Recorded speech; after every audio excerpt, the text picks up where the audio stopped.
Part 3. Creating a Life Worth Living. Chapter 24. Follow Your Heart. Fyodor Dostoevsky once said, "The secret of man's being is not only to live, but to have something to live for." Have you ever considered this or other questions such as, what's life all about? What are you here for? What makes your life worth living? It's amazing how many of us have never deeply considered these questions. We go through life following the same routine, day after day. But in order to create a rich, full, and meaningful life, we need to stop to reflect on what we're doing and why we're doing it. So it's time now to ask yourself, deep down inside, what is important to you? What do you want your life to be about? What sort of person do you want to be? What sort of relationships do you want to build? If you weren't struggling with your feelings or avoiding your fears, what would you channel your time and energy into doing? Don't worry if you don't have all these answers on the tip of your tongue. Over the next few chapters, we'll explore them in depth, and your answers will connect you with your values. Your values. We've already touched on values several times in this book. Values are our heart's deepest desires, how we want to be, what we want to stand for, and how we want to relate to the world around us. Leading principles that can guide us and motivate us as we move through life. When you go through life guided by your values, not only do you gain a sense of vitality and joyfulness, but you also experience that life can be rich, full, and meaningful, even when bad things happen. Take the case of my good friend Fred. Fred had a business venture that went horribly wrong. As a result, he and his wife lost almost everything they owned, including their house. In dire financial straits, they decided to move from the city out to the country so they could live somewhere decent with affordable rent. There, Fred found a job at a local boarding school that catered to foreign school students, mainly teenagers from China and Korea. This job was totally unrelated to Fred's business experience. His duties involved maintaining order and security in the boarding house, ensuring that the kids did their homework, and making sure they went to bed at the right time. He would also sleep in the boarding house overnight and prepare the children for school the next morning. Many people in Fred's shoes would have been deeply depressed. After all, he'd lost his business, his house, and a huge amount of money, and now he was stuck in a low-paying job that kept him away from his wife 5 nights a week. But Fred realized he had 2 choices. He could dwell on his losses, beat himself up, and make himself miserable, or he could make the most of it. Fortunately, he chose the latter. Fred had always valued coaching, mentoring, and supporting others, and now he decided to bring these values into the workplace. So he began to teach the children useful skills, such as how to iron their clothes and cook simple meals.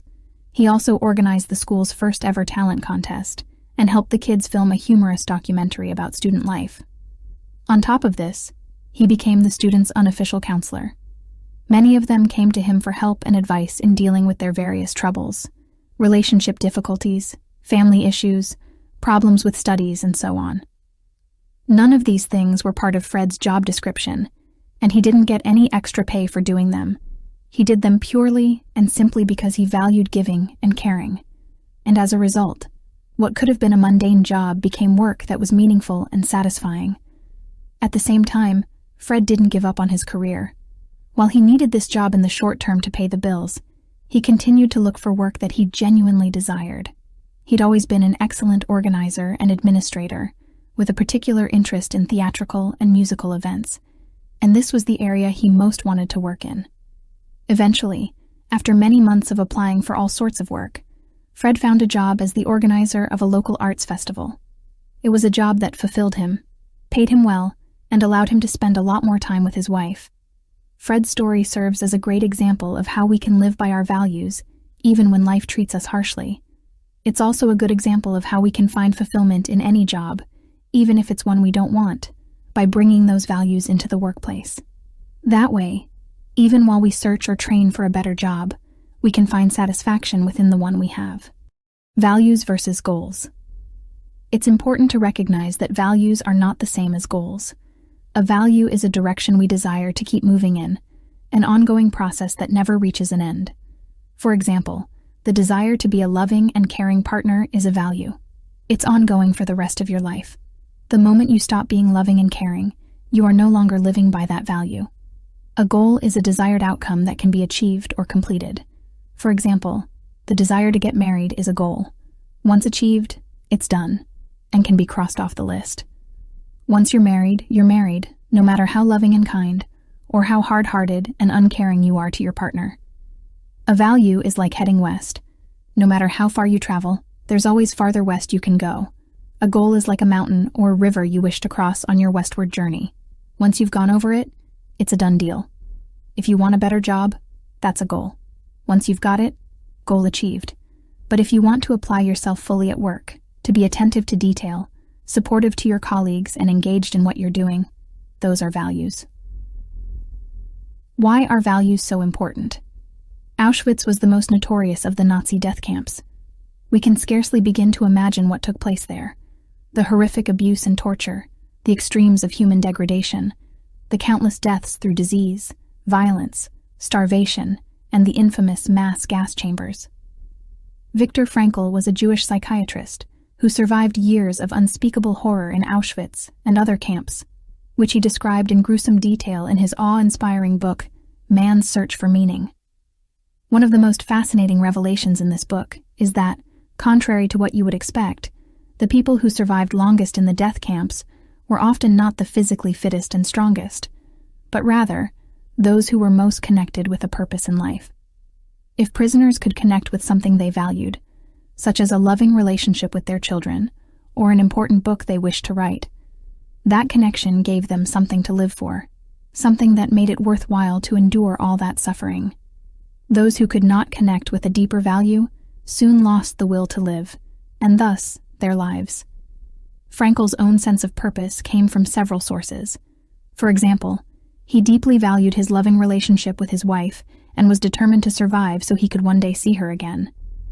Many a time during strenuous work shifts in the snow, with his feet in agony from frostbite and his body racked with pain from brutal beatings, he would conjure up a mental image of his wife and think about how much he loved her. That sense of connection was enough to keep him going. Another of Frankl's values lay in helping others, and so, throughout his time in the camps, he consistently helped other prisoners to cope with their suffering. He listened compassionately to their woes, gave them words of kindness and inspiration, and tended to the sick and the dying. Most importantly, he helped people to connect with their own deepest values so they could find a sense of meaning, of purpose. This would then quite literally give them the strength to survive. As the great philosopher Friedrich Nietzsche once said, "He who has a why to live for can bear almost any how."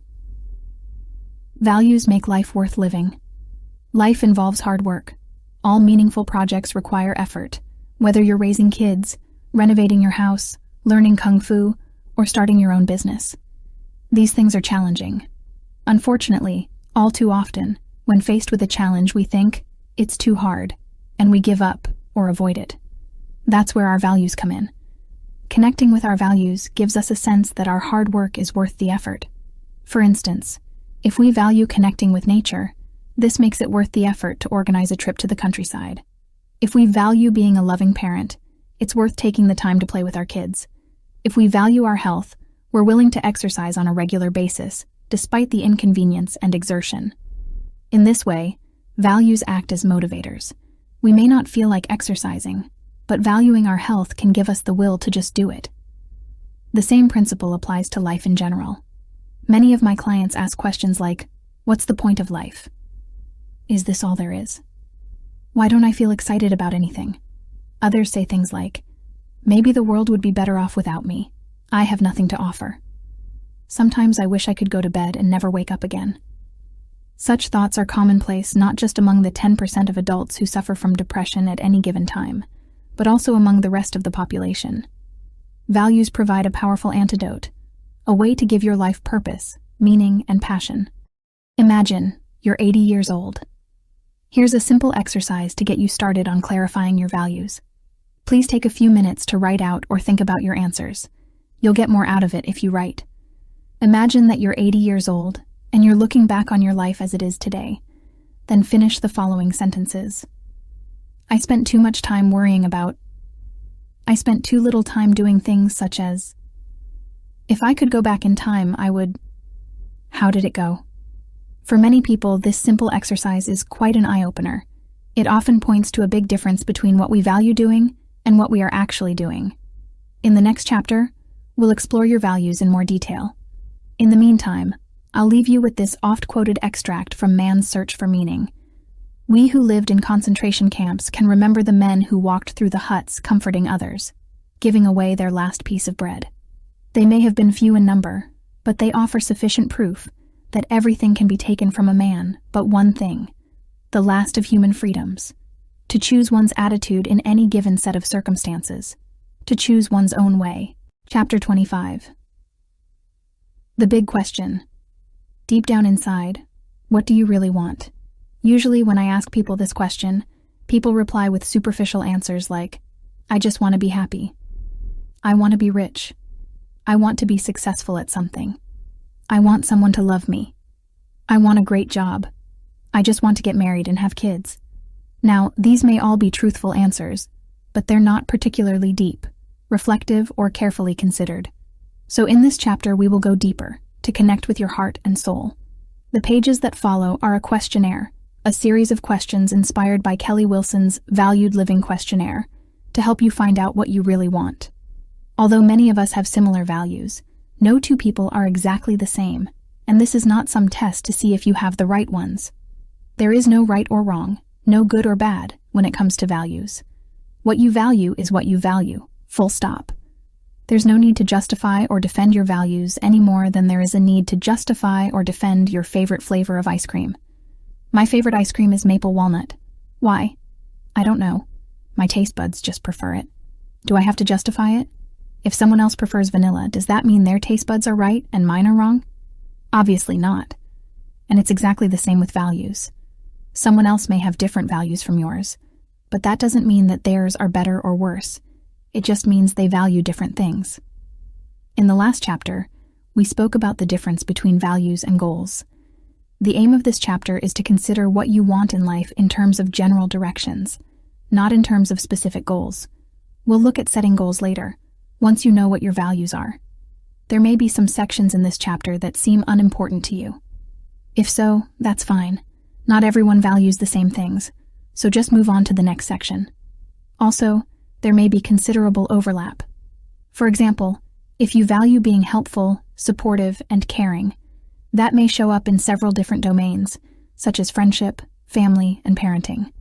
As you keep reading, it's important not to get sidetracked by your mind, by stories about what is realistic or what you, or others, believe you deserve. In answering these questions, you're daring to dream, looking at possibilities, not absolute certainties. So answer as if there were no obstacles in your way, nothing to stop you from making the changes you want. Finally, it's preferable that you actually write down your answers. Writing concentrates your thinking and helps you to consciously remember what you answer. If, however, you're not willing to write, then at least think long and hard about your answers. As you work through this questionnaire, it's important to keep in mind that feelings are not values. If you say, I want to feel confident, or I want to feel happy, those are goals, not values. Why? Because a feeling of confidence or a feeling of happiness can be achieved, done, and completed. A feeling is not an ongoing process. It's a transient event, like a television program. Once you've watched the program, goal accomplished. Likewise, once you've had a feeling of happiness, goal accomplished. So if in your answers to these questions, you keep writing about how you want to feel, then you need to ask yourself, if I did feel this way, what would I do differently? How would I act differently? How would I behave differently in my relationships with others? Your answers then reveal your underlying values. Okay, enough talk. Now it's time for the questionnaire. Did you have trouble with these exercises? Did uncomfortable thoughts and feelings show up? Often when we connect with our values, we realize that we've been neglecting them for a long time, and this can be very painful. But remember, this is not an excuse to beat yourself up. What a hypocrite I am. I say I value doing all these different things, yet I'm not doing any of them. I'm pathetic. All of us lose touch with our values from time to time.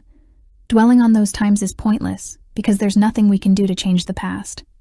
What's important is to connect with our values here and now, and to use them to guide and motivate our current actions.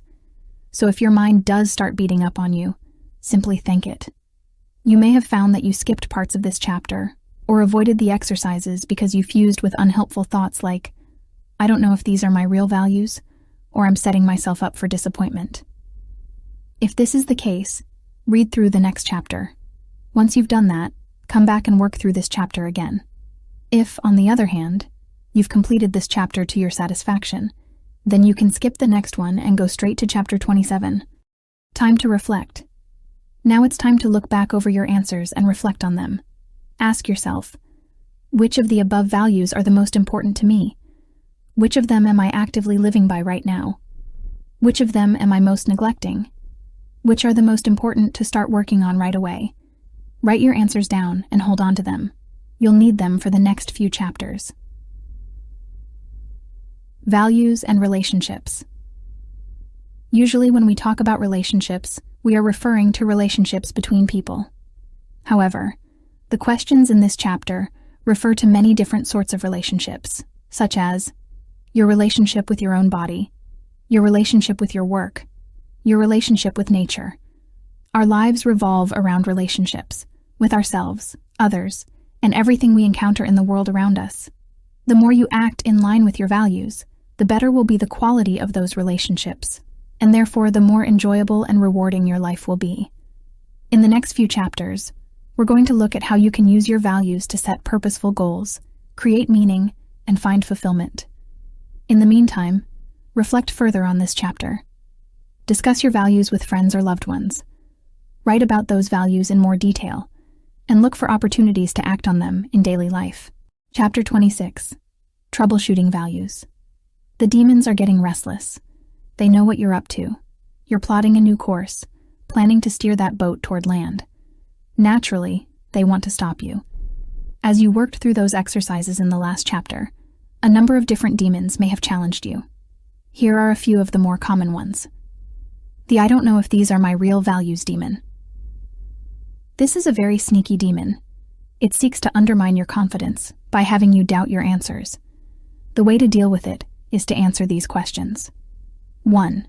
If a miracle could happen so that you automatically had the full approval of everyone who matters to you, and therefore you weren't trying to please or impress anyone, then what sort of things would you do with your life, and what sort of person would you try to be? 2. If you weren't guided by other people's judgments and opinions, what would you do differently in your life? The questions above are to help you clarify what you really want, so that you are living by your own values and not someone else's. The next 3 questions ask you to think about your death, as a way of clarifying what's important in life. 1. If you could somehow listen in on your own funeral and the people you most care about were there, what sort of things would you love to hear them say about you? What would you like them to think about the role you played in their lives? 2. If you knew you had only 1 year left to live, how would you like to be as a person, and what would you like to do during that time? 3. If you were trapped in a collapsed building and knew you had only a few minutes to live, who would you call on your mobile, and what would you say to them? What does your answer reveal about what's important to you? The I don't know what I want. Demon. If you're not sure what you want, ask yourself this. If I could have any values I wanted, which ones would I choose? Whatever values you would choose, those already are your values. Why? Because the fact that you would choose them shows you already value them. The I don't want to think about it demon. If you've experienced a lot of failure, frustration, or disappointment in your life, then you may be afraid to acknowledge what you really want, for fear it will only lead to more of the same. If so, remind yourself that the past is the past. It's over and can't be changed. But no matter what has happened in the past, you can make changes right now that will allow you to create a new future. So do the exercises, and if uncomfortable feelings arise, breathe into them, make room for them, and keep focused on the questions. The I'm just setting myself up for disappointment demon. This sneaky critter is usually accompanied by several of its buddies, such as, I'll only fail if I try, or I don't deserve anything better in life, or I can't change. Remember, these are nothing more than pop-up thoughts. So thank your mind, let them come and go, and refocus on answering the questions. I can't be bothered right now. I'll do it later. Demon. You know this creature far too well to believe what it says. You know that later never gets here. So thank your mind and answer the questions now. The "this is so corny" demon. So your mind's making the judgment that your values are corny or cliched. Fine. Let your mind make whatever judgments it wants. Clarifying what you want in your heart is one of the most important and profound things you will ever do in your life. So thank your mind for its comments and carry on. The "what if my values conflict?" Demon. This demon is making a valid point. Sometimes your values will pull you in different directions, but don't let that stop you from acting on them. All it means is that sometimes you'll need to compromise, to focus more on one value than another. For example, a few years ago, my older brother was working in a high-powered job that required him to spend a lot of time traveling away from home. There was a major conflict of values here. On the one hand, he valued being a loving father, and he wanted to spend as much time with his young son as possible. On the other hand, he valued his work, and of course, the financial benefits it gave to his family. These conflicting values are common for many parents, and there's rarely a perfect solution. The important thing is to find the best balance that you can. For instance, when my brother was away on overseas trips, he rang home every night without fail, to read his son a bedtime story over the phone. Sure, it wasn't the same as being there in person, but it was nonetheless a very loving act that fostered a deep sense of caring and connection. The reality is, there will be times that you have to prioritize your values, to focus more on some domains of life than others. This calls for soul searching, for asking yourself, what's most important at this moment in my life, given all my conflicting concerns? Then choose to act on that value, rather than wasting your time uselessly worrying about what you might be giving up or missing out on. There are many other demons that will try to deter you, but you already know that they're only a bunch of words. So let them be and focus your attention where it's most useful, on plotting the course, steering the ship onwards, and thoroughly appreciating the voyage. Therefore, if you didn't complete the exercises in the last chapter, then go back and do them now. And if you have completed them, it's time to move on. Chapter 27. The 1,000-Mile Journey. So you've identified your values, and now you know what really matters to you, deep inside. Now what? Well, now it's time to take action. A rich, full, and meaningful life doesn't spontaneously happen just because you've identified your values. It happens through taking action, guided by those values. So take a few moments to reflect once more on what's important to you. As you read down the list below, mentally remind yourself of your values in each domain. 1. Family. 2. Marriage and other intimate relationships. 3. Friendships. 4. Employment. 5. Education and personal development. 6. Recreation, fun, and leisure. 7. Spirituality. 8. Community life. 9. Environment and nature. 10. Health and body. Now ask yourself, in which of these domains am I most out of touch with my values? If several or all domains come to mind, consider, which domain is the most important to start working on right now? It's important to start with only one domain at a time, because if you try to make too many changes at once, you'll probably just feel overwhelmed and quit. Naturally, over time, the idea is to work on all the important areas of your life. However, frequently as you start making changes in one domain, it spills over into others, a sort of domino effect. So once you've identified which domain to begin with, it's time to start setting meaningful goals. Setting meaningful goals. Sorry to be a nag, but once again, I have to stress the importance of writing down your answers to these exercises. Research shows that you're far likelier to take action if you write your goals down than if you just think about them. So please, for the sake of a better, more fulfilling, values-driven life, put down this book and go get a pen and paper. There are 5 steps in setting meaningful goals. Step 1. Summarize your values. Write a brief description of the domain and the values you're going to work on. For example, in the domain of family, I value being open, honest, loving, and supportive. Step 2. Set an immediate goal. Ask yourself, what's the smallest, easiest thing I can do today that is consistent with this value? It's always good to boost your confidence by starting with a small, easy goal, one that can be accomplished straight away. For example, if your value is to be a loving partner, your goal may be, during my lunch break, I'll ring up my wife and tell her I love her. When setting goals, it's important to be specific about what you will do. For instance, I'll go swimming for 30 minutes, twice a week, as opposed to making vague statements like, I'll do more exercise. Also, specify when and where you'll do it. For example, I'll go for a run in the park right after work on Wednesday. Starting with small, easy goals will help you defeat the "it's all too hard" demon, which is guaranteed to raise its ugly head right about now. And it's always useful to remind yourself of this ancient Chinese proverb by the great philosopher Lao Tse. A journey of 1,000 miles begins with one step. Step 3. Set some short-term goals. Ask yourself, what small things can I do over the next few days and weeks that are consistent with this value? Remember, be specific. What actions will you take? When and where will you do them? For example, in the domain of work, if you value helping others but your current job gives you little opportunity to do so, then one of your short-term goals might read, each night this week, between 9 and 10, I will do some research on the internet into finding a more meaningful job. Or, tomorrow morning, I will make an appointment with a careers counselor. Step 4. Set some medium-range goals. Ask yourself, what larger challenges can I set for the next few weeks and months that will take me in my valued direction? Again, be specific. For example, if your value is about getting fitter, a medium-range goal might be, I will quit smoking by the end of this month. 5 nights a week, I will cook dinner using recipes from the Weight Watchers cookbook.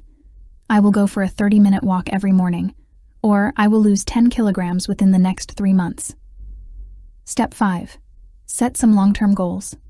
Ask yourself, what major challenges can I set for the next few years, which will take me in my valued direction? This is where you dare to think big. What would you like to achieve in the next few years? Where would you like to be 5 years from now?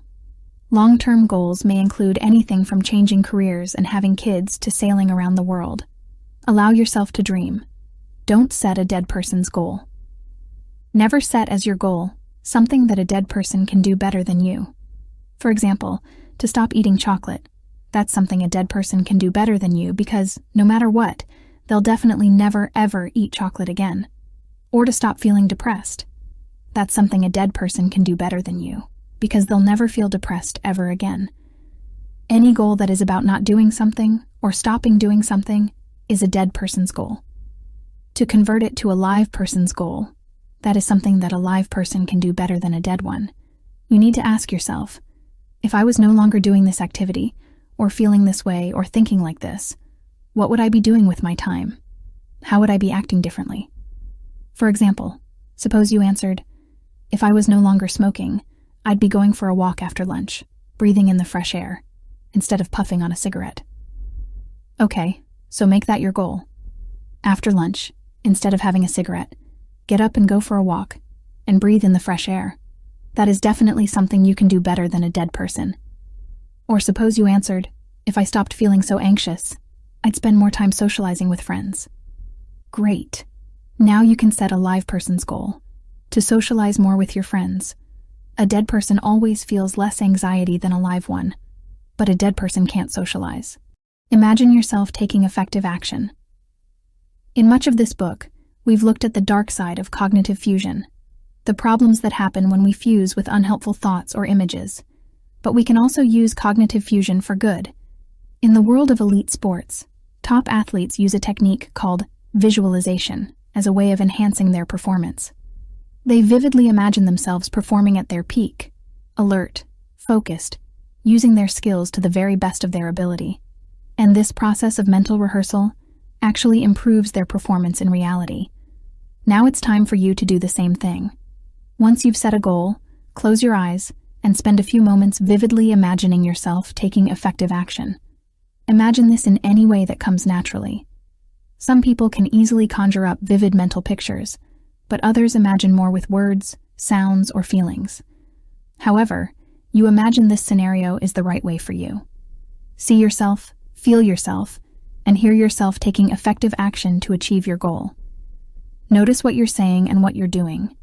Keep rehearsing until it's clear to you what your actions are. And if your mind starts trying to disrupt this process with stories like, I can't do it, it's too hard, or who am I trying to kid? Then simply say, thanks, mind, and come back to the exercise. Most books on visualization or mental rehearsal will encourage you to imagine yourself feeling relaxed and confident as you take action. I strongly advise against this, because those are feelings over which you have very little control. And if your goal is particularly challenging, it's very unlikely that you will feel relaxed and confident. You're far more likely to have feelings of anxiety and self-doubt. So I suggest that in your mental rehearsals, you focus on what is directly in your control, your actions. Imagine yourself taking action to the very best of your ability, saying and doing the things that are most likely to be effective. And also imagine yourself making room for whatever thoughts and feelings show up in the moment and continuing to take effective action, no matter how you feel.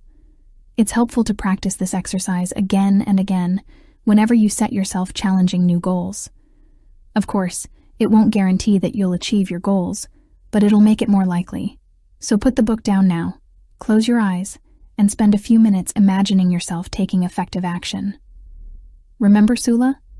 She had just turned 33 and was feeling sad and lonely because she was still single, while all her friends were in long-term relationships.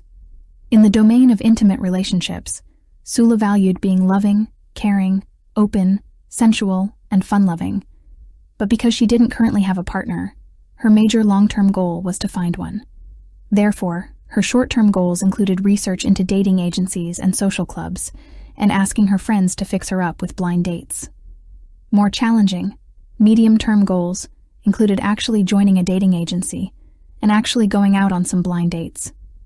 Once Donna had come to terms with the death of her husband and child and had given up drinking alcohol, she was faced with rebuilding her life, piece by piece. She had lost a lot of weight, and her body was in terrible condition. So she began by focusing on the domain of physical health. Small, easy short-term goals included buying a healthy sandwich at lunchtime, going to bed at a reasonable hour, and taking a hot bath at night to unwind. More challenging medium-range goals included signing up for a yoga class and hiking in the countryside on weekends. Once Michelle had identified that she wished to spend more quality time with her family, she started saying no to extra work and made sure she left the office at a reasonable hour. Her values were to be a loving, caring mother, to be present and connected with her children, and to spend more quality time with them, engaging in shared activities rather than simply waiting on them hand and foot. Small goals included listening intently to her kids when they talked to her, instead of being caught up in her own thoughts, and putting aside an hour 2 nights a week to play a family game, such as Scrabble or Monopoly. Larger mid-range goals included organizing a family picnic or outing most weekends. A long-term goal was to take the children on a camping trip to Spain. Action plans. Once you've identified your goals, you need to break them down into an action plan. Ask yourself, what smaller steps are required in order to complete this goal? What resources, if any, do I need in order to take these steps? When, specifically, will I carry out these actions? For example, if you value exercising and your goal is to go to the gym 3 times a week, your action plan may include A. Joining the gym, B. Getting your gym wear together, C. Planning the times you will go, and D. Rearranging your schedule to accommodate this activity. The resources you may need are A. Money to join the gym, B. Your gym gear, sneakers, shorts, t-shirt, towel, and a bag to carry it in. Next, specify when you will actually do this. For example, I'll pack my bag tonight, then I'll join the gym tomorrow after work, and I'll start my first session then and there. If you find you're lacking the necessary resources to achieve your goal, you have 2 options. 1. Change your goal. For example, if you don't have the money for gym membership, go for a run and do a program of crunches and push-ups instead. 2. Make a plan of action to obtain the necessary resources. For example, borrow the money or charge it to your credit card, after determining exactly how and when you can pay it back. Sometimes the resource you need is actually a skill. For example, if your goal is to do with improving relationships, you may need to learn some communication or assertiveness skills. If your goal is around improving your finances, you may need to learn some investment skills. If this is the case, make a plan as to how you will learn this skill. That is, what books can you read or courses can you take? Now take a pen and paper or a laptop and do these exercises. Even if you don't have time to complete it right now, at least get your feet wet, even for 5 or 10 minutes. It's amazing, once you get started, How much can happen in a short time? Write down your values, your goals, immediate, short-term, mid-range, and long-term. Your action plan for those goals. This may seem like a lot of hard work right now, but the more you practice thinking this way, moving from values to goals to specific actions, the more it will start to come naturally, without the need for all this planning. Does this sound a bit contrived? Values? Goals? Action plans? Does this all sound just a little too contrived? Too orderly? Too detailed? Too structured? What happened to good old spontaneity? To taking life as it comes? Well, unfortunately, these things are the nuts and bolts that give our lives structure and function. There's plenty of room for spontaneity once your boat is sailing in the right direction, but first you've got to choose where you're heading, then use a map and compass to plot your course. And of course, you mustn't forget to appreciate the voyage. Change happens in an instant. The moment you steer that ship toward shore, you are successfully creating a meaningful life. Your mind will try to tell you that the most important thing is to reach the shore, but that's not really the case. The most important thing is sailing toward shore. When you're drifting aimlessly at sea, you feel half dead, but when you're heading for shore, you feel alive. As renowned author and educator Helen Keller put it, life is either a daring adventure or nothing. Of course, that shore you're heading for may be a long way off, and it may take weeks or months or even years to get there. And sometimes when you get there, you may not even like it. So it's sensible to make the most out of the voyage. Look around, take it in, and notice what you can see, hear, smell, touch, and taste. When we move in a valued direction, every moment of our journey becomes meaningful. So engage fully in everything you do along the way. Practice your mindfulness skills. Be open to and interested in your experience. That way, you'll find it stimulating, satisfying, and invigorating, even during those times when the going gets tough.